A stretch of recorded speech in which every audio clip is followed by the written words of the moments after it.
Well, there isn't an Alabama player with a brighter spotlight in 2020 than senior running back Najee Harris. The projected first-round pick in next year's NFL draft was named to the second-team preseason All-American list.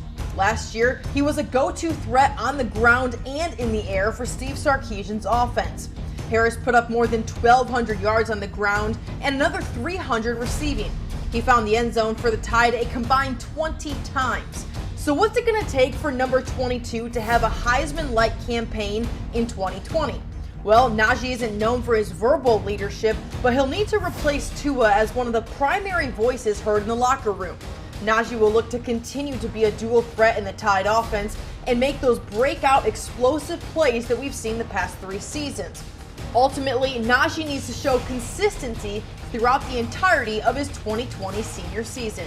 For more on Najee's potential impact for Alabama football, let's send it over to Chris Brees and AL.com senior SEC reporter Matt Zenitz. You can go ahead and call it a surprise that Najee Harris came back to Alabama for his senior year. Matt Zenitz from AL.com is with me now. Matt, do you see it that way? Were you surprised Najee came back for his final season? It was definitely a surprise to me when it first came on the radar that it was a real possibility that he could be coming back to school. And I think people in the SEC world, the Alabama world, would tell you the same exact thing. I mean, the people that I talked to fully expected him to make the move to the next level coming out of the season, would have been in position to be one of the top 5 to 7 running backs picked in this year's NFL draft.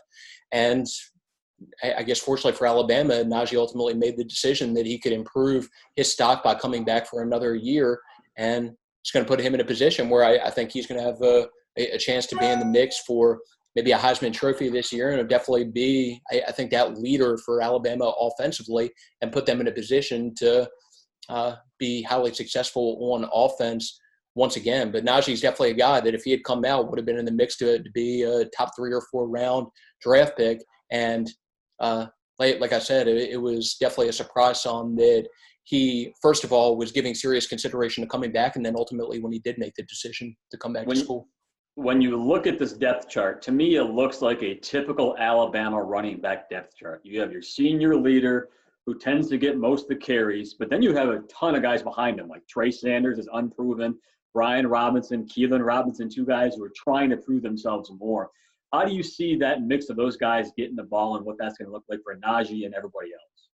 I think Najee's going to be at the forefront in terms of getting opportunities. And, Najee was at his best at the end of last year.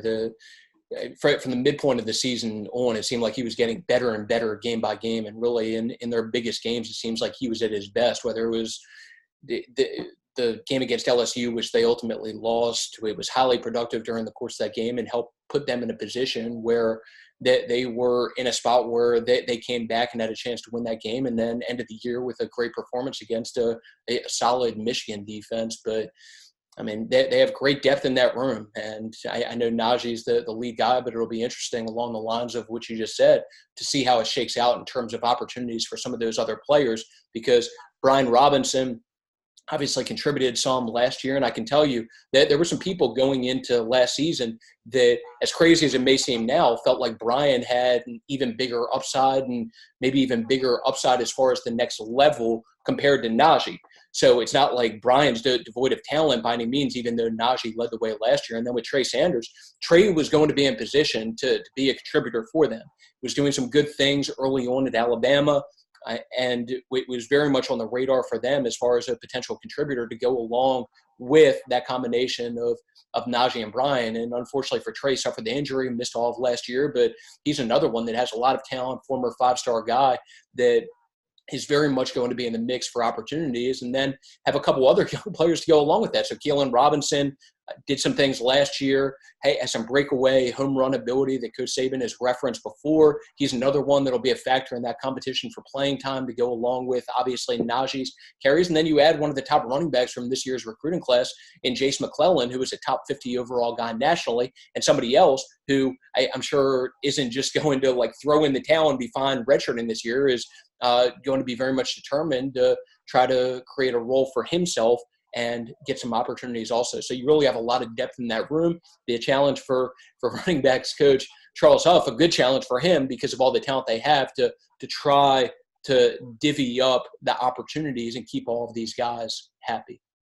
One of the cool things that we get to do in the media is go to the bowl game or the postseason if it's the playoff and be around these players. What I noticed a lot about Najee Harris at the Citrus Bowl is he's a fun-loving guy, loves to be around his teammates, and it feels like to me that's going to be a positive for him if he's not going to be getting the brunt of the carries. It seems like he'll be okay if there's plenty of other guys getting the ball. He won't have an attitude problem with it. Yeah, we'll see. I mean, fortunately for Najee, I know Najee was frustrated some early last year, just the lack of touchdown numbers, and the touchdown numbers increased throughout the course of last year.